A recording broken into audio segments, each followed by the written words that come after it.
guys, today we're going to be showing you, as you can see Tasha's making hers in the background, we're going to be showing you guys how to make no griddle smash burgers. So, I hope you like it. You can alter this recipe, make the end how you want it, but in the end, follow the recipe, tell me what you think. Alright, here we go. Guys, so we are back. We have a pound of ground beef here. What was the lean cut of this? 80-20? I think so. 80-20. We have 2 chopped jalapenos. Finely diced. Finely diced. And seeded.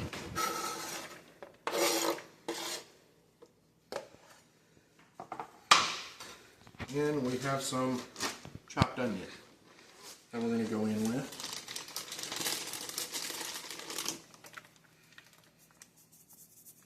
Probably just a little bit more than that. Probably about a half a cup of diced onion. Or a quarter cup, depending on how much onion you like. Alright, so next we are going to go in with Kinder's Buttery Burger Blend. One of our favorites. If you haven't tried this with burgers, you need to. Go heavy on the seasoning. We just eyeball everything. We don't usually measure. Sometimes we measure. Just not too often. Kinder's Cowboy Butter. Be careful with this because it is quite salty. Heavy salt content, so that's why you're going heavy on the first one. And you're just going to do a good seasoning into this one. Just enough to where you can really see it. And then you can always add more. I was about to say, you can always add more as the burger's cooking if you feel like you need it. So get some gloves that actually fit your hands, not like these that don't fit mine, that look like frog feet. And you're going to mash these burgers together really well until everything is well incorporated. And we'll see you here in a second. Okay, so you see how when I'm mixing, how crumbly it is and it's just kind of falling apart? What we're going to do is we're going to add 1 egg in here, so that way it kind of binds it together. And if it becomes a little too moist, then we'll just add a little bit of breadcrumb. Okay, so 1 egg has been added, so we'll see how that works out. Alright, so we got a 1/3 cup of breadcrumbs going in here, because it is just a little bit too moist. And just add breadcrumbs, small amount as needed. And the breadcrumbs aren't going to alter the flavor or anything. It just taste or anything like that. It's just a binder. It helps soak up that extra moisture, which it looks like that was perfect. Alright, so now that it's well mixed together, we're going to let it sit on the counter for anywhere from probably about 5 to 6 minutes. And just let the seasonings kind of soak in a little more. Let the meat really get that seasoning in it.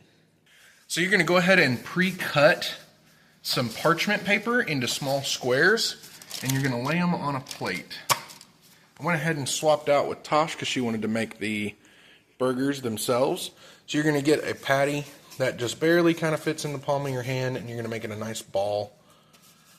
You're not going to want it too big like you would make a normal burger because it is going to be smashed. And you're going to set it on the parchment paper.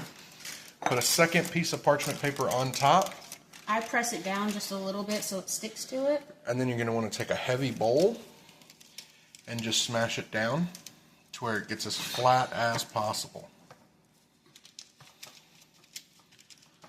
And voila, you have a smash burger. Alright, so we're going to go ahead and get these made, and we will show you how many 1 pound of ground beef will give you. Alright, hang on one moment. Alright guys, so 1 pound of ground beef, what we showed you, makes 3 double pattied burgers, or 2 triple patties, whichever you want to do. Now we're going to head on over to the grill. Alright, so over about medium heat. On this grill's tricky, so we have to have everything on low for it to be on medium, or else it gets really hot. So, you're going to take it, and you're literally going to throw it down, just like that. And not touch it. And yes, pieces are going to fall. You're literally going to let that burger almost cook all the way done, and then flip it, and then add your cheese. I mean, it's that fast of a process when you do it this way.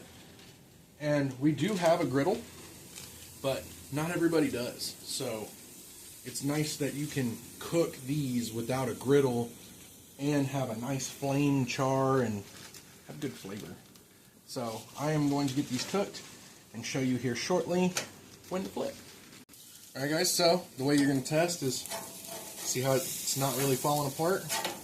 And you're just going to do a quick flip, press it down.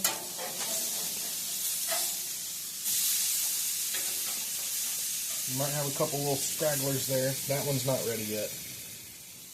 But from here, I'm going to move this one up, move this one over here, and then I'm going to add more burgers, and I'm going to add cheese to this one. Alright, we are going with sharp cheddar, and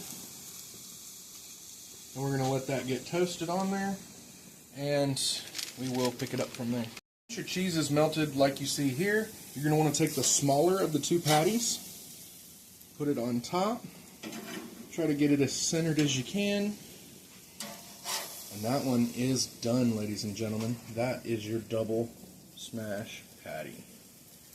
We're going to set it over here for now while these others cook. That one's ready for cheese, and these others are almost ready to go. Alright, ladies and gentlemen, and that is our smash burgers. Man, does that bubbly cheese look good. Alright, let's go ahead and assemble our burgers now. Now, ladies and gentlemen, you're going to assemble with a nice toasted brioche bun.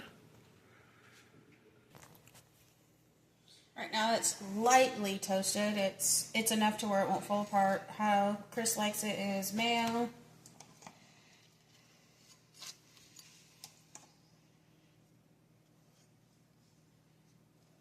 not too much mayo,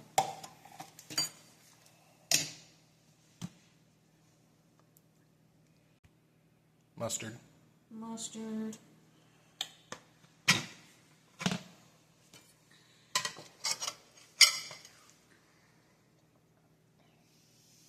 Now the burgers are a little bit bigger than our buns, but that's okay. It just looks good. Yep. Couple pickles. Bread and butter pickles specifically.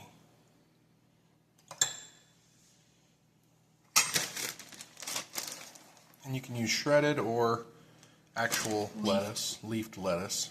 I like shredded. A lot of shredded. And then Crown it. You can't tell me that does messy, not look like a damn good burger, ladies and gentlemen. Alright, so we are going to taste. Tasha's is the same thing, but instead of mustard, it's ketchup. And double the pickles. always double the pickles. Alright, so now we're going to go ahead and do a taste test.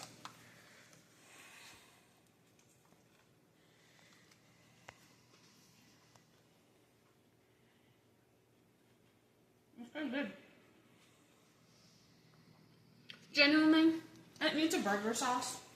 But other than that, it's pretty good. Alright guys.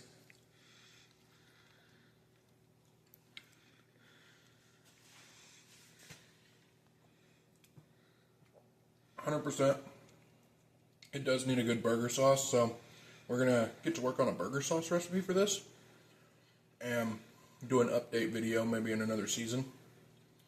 But man, you gotta try doing this. Great burgers. Thank you guys so much for watching. We're gonna go ahead and dig in. I hope you enjoyed, and we got lots more cool content coming out for y'all. Cheers.